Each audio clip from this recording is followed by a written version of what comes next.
പ്രതിപക്ഷ നേതാവ് രാഹുൽ ഗാന്ധിക്കെതിരെ കരിങ്കൊടി പ്രതിഷേധവുമായി ബി.ജെ.പി. രംഗത്ത്. കഴിഞ്ഞ ദിവസം ഡൽഹിയിൽ നടന്ന ആഗോള എ.ഐ. ഇംപാക്ട് സമ്മിറ്റിൽ യൂത്ത് കോൺഗ്രസ് പ്രവർത്തകർ നടത്തിയ ഷർട്ടൂരി പ്രതിഷേധത്തിന് പിന്നാലെയാണ് ഇപ്പോൾ രാജ്യവ്യാപകമായി തന്നെ കരിങ്കൊടി പ്രതിഷേധവുമായി ബി.ജെ.പി.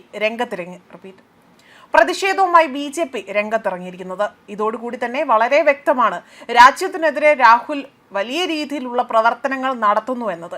പലപ്പോഴും വിദേശ രാജ്യങ്ങളിൽ പോയി ഇന്ത്യ വിരുദ്ധത തട്ടിവിടുന്ന നേതാവിനിപ്പോൾ ഇന്ത്യക്കുള്ളിൽ പോലും വലിയ തോതിൽ സംഘർഷങ്ങൾ അഴിച്ചുവിടാനുള്ള ശ്രമങ്ങളാണ് ഇപ്പോൾ നടത്തിവരുന്നതെന്നതാണ് നിരീക്ഷകരടക്കം വിലയിരുത്തിയിരിക്കുന്നത്. എ.ഐ. ഉച്ചകോടി അലങ്കോലമാക്കാൻ കോൺഗ്രസ് ഗൂഢാലോചന നടത്തുന്നുണ്ട് എന്ന ആരോപണങ്ങൾ ഇതിനോടകം തന്നെ പുറത്തു വന്നതാണ്.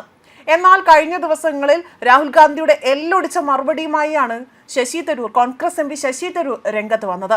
അദ്ദേഹം ആകട്ടെ എ.ഐ. ഉച്ചകോടിയെ വലിയ രീതിയിൽ എടുത്ത് ശക്തമായി തന്നെ ഉയർത്തി സംസാരിക്കുകയാണ് ചെയ്തത്. എന്നാൽ ഇതിൽ വലിയ പ്രതിഷേധമാണ് കോൺഗ്രസിനുള്ളിൽ പോലും നടന്നത്. ഇതിനെല്ലാം ഒടുവിലാണ് ഇപ്പോൾ ബി.ജെ.പി. അടക്കം രംഗത്ത് വന്നുകൊണ്ട് രാഹുൽ ഗാന്ധിക്കെതിരെ സംസാരിക്കുന്നതും. മഹാരാഷ്ട്രയിലെ മുലണ്ടർ വെച്ചാണ് ബി.ജെ.പി. പ്രവർത്തകരാകട്ടെ രാഹുൽ ഗാന്ധിയുടെ വാഹന വ്യൂഹത്തിന് നേരെ കരിങ്കൊടി വീശുകയും ലഷ്കറി രാഹുൽ എന്ന മുദ്രാവാക്യം വിളിക്കുകയും ചെയ്തിരിക്കുന്നത്. RSSനെതിരെ നടത്തിയ വിവാദ പരാമർശവുമായി ബന്ധപ്പെട്ട് അപകീർത്തി കേസിൽ താനെ കോടതിയിൽ പുതിയ ജാമ്യ വ്യവസ്ഥകൾ സമർപ്പിക്കാൻ എത്തിയപ്പോഴായിരുന്നു രാഹുലിന് നേരെ ബി.ജെ.പി. പ്രവർത്തകർ ഇത്തരത്തിൽ രോഷമുയർത്തിയിരിക്കുന്നത്. കഴിഞ്ഞ ദിവസം ഭാരത് മണ്ഡപത്തിൽ നടന്ന അന്താരാഷ്ട്ര എ.ഐ. ഉച്ചകോടി അവിടെ അലങ്കോലപ്പെടുത്താൻ കോൺഗ്രസ് വൻ സന്നാഹമാണ് ഒരുക്കിയതെന്നും പോലീസ് വൃത്തങ്ങൾ വ്യക്തമാക്കുന്നു. അതീവ സുരക്ഷാ മേഖലയായ ഇവിടെയാകട്ടെ പ്രവേശിക്കാൻ ഇവർ വ്യാജ QR കോഡുകൾ സംഘടിപ്പിച്ചതായി തന്നെ വിവരങ്ങൾ സൂചിപ്പിക്കുന്നു. ആദ്യം കറുത്ത കുടകളിൽ മുദ്രാവാക്യങ്ങൾ പതിച്ച് അകത്തു കയറാനായിരുന്നു പ്ലാൻ ഇട്ടിരുന്നത്.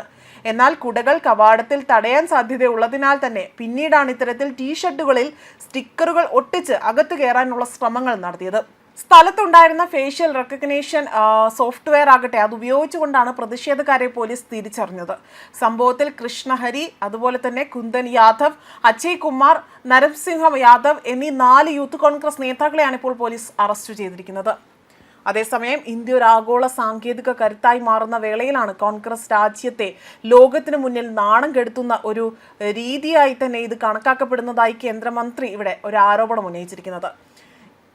ഇതാകട്ടെ രാഷ്ട്രീയ എതിർപ്പല്ല, മറിച്ച് രാജ്യത്തിന് പ്രതിച്ഛായ തകർക്കാനുള്ള ഗൂഢാലോചന മാത്രമാണ് എന്നും അദ്ദേഹം എക്സിലൂടെ വ്യക്തമാക്കുകയും ചെയ്തു. ഡൽഹിക്ക് പുറമെ തന്നെ ഹൈദരാബാദ്, സൂറത്ത് തുടങ്ങിയ നഗരങ്ങളിൽ പോലും ബി.ജെ.പി. പ്രവർത്തകർ തെരുവിലിറങ്ങി പ്രതിഷേധങ്ങൾ നടത്തിയിട്ടുണ്ട്.